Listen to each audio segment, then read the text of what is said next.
The markets are full of people, but shopkeepers in Lahore say there are more window shoppers than buyers. The people always come to the market, but they are not buying like they used to a few years back.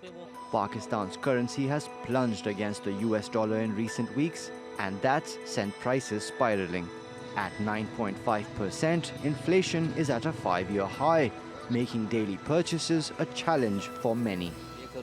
Instead of ending poverty, this government is killing off the poor. It feels like there is no check over the prices shopkeepers charge. We had many aspirations from this government, but they're doing exactly what the others before them did. Pakistan owes more than $106 billion to international lenders, of which nearly $15 billion is due over the next year. On Tuesday, the government announced a number of new measures to raise its revenues and pay down its debt.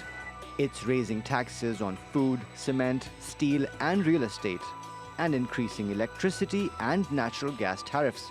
The government hopes these steps will raise tax collection by 33% this year.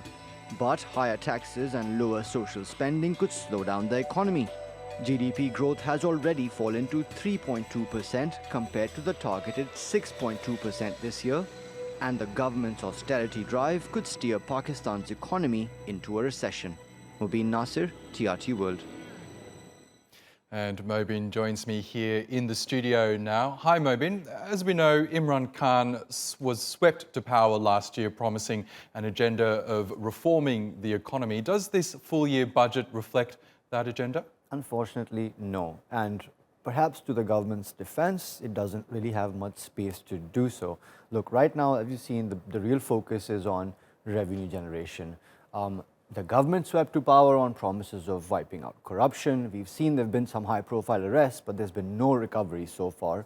There's been virtually no reform in the institutions of the government itself that facilitate that corruption. So to that end, the short answer is no. Interesting. Now, as you also said in your story, Pakistan obviously secured a $6 billion bailout from the IMF in April. Does this budget at least satisfy the IMF?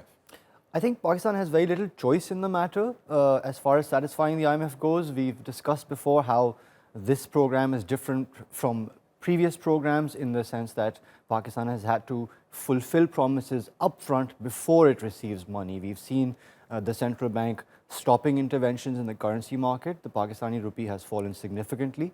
We've seen the interest rate has been hiked as required by the International Monetary Fund.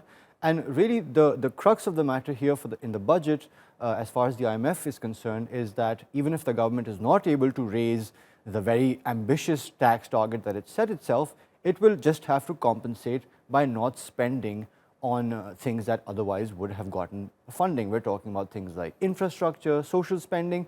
So really, I think at this point, the Pakistani government will be very hard-pressed to keep its promises with the IMF and international lenders, even if it comes at the expense of not keeping promises with the people who voted it into power. Yes, so how are the Pakistani people feeling about this? Do they understand that something needs to be done, why these austerity measures have had to be introduced? Look, of course, inflation is always painful, and unfortunately what we're seeing right now is that the major chunk of that price through inflation is still being paid by the poor. We're talking about high petroleum prices affect everyone, high electricity prices affect everyone, high prices of sugar. We've seen the government slap taxes today on things like sugar, cooking oil, cement. Again, these are all the items that everyone uses. We're not really seeing the system moving towards a direct taxation system because even though the government has been talking about it, right now it seems the focus is really on just getting the money however it can get it. So it's bound to disappoint people, it's bound to hurt them, and this will be a difficult year for people in Pakistan. So before the IMF stepped in to bail Pakistan out, it looked like the country was in danger of running out of foreign reserves, that it wasn't going to be able to pay off its foreign lenders. Are they able to do that now? That's a good question. I think if we look at the profile of the debt that's maturing over the next 12 months, Pakistan owes about $15 billion. Even with this support, unfortunately, it doesn't look like it will come even close to being able to pay that money back. The good news, however, is that now that Pakistan is in an IMF program, it should be able to get funding from other multilateral institutions also, like the World Bank, like the Asian Development Bank, perhaps issue a Eurobond. So even though it might not be able to meet that target, it might be able to defer some of those payments further down the road. Now, Pakistan needs to boost its manufacturing and export sectors. Does this budget allow that to happen? I think there are some steps in there, but that try to sort of help cottage industries or those new emerging industries. But if you look as a whole, taxation is rising, right? And there isn't a whole lot of simplification in the tax regime just yet.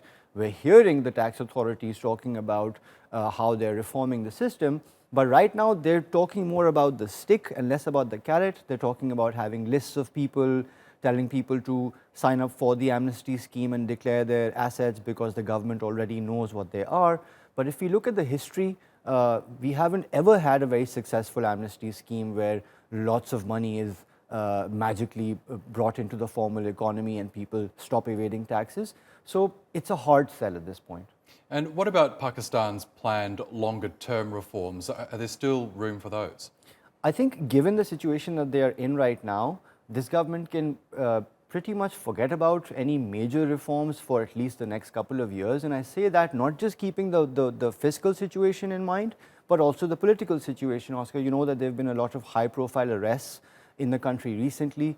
Most, if not all, of those are opposition parties, leaders of opposition parties. So again, if the government wants to pass any major laws, it will need two-thirds majority in the parliament, it will need the support of those political parties, and right now that confrontational stance that they've taken with the rest of the parties in parliament seems like it would be very difficult for them to then bring the same parties on board on these issues. Okay, we'll keep a lookout on more public reaction to this budget. Mobin Nasir, thank you as always.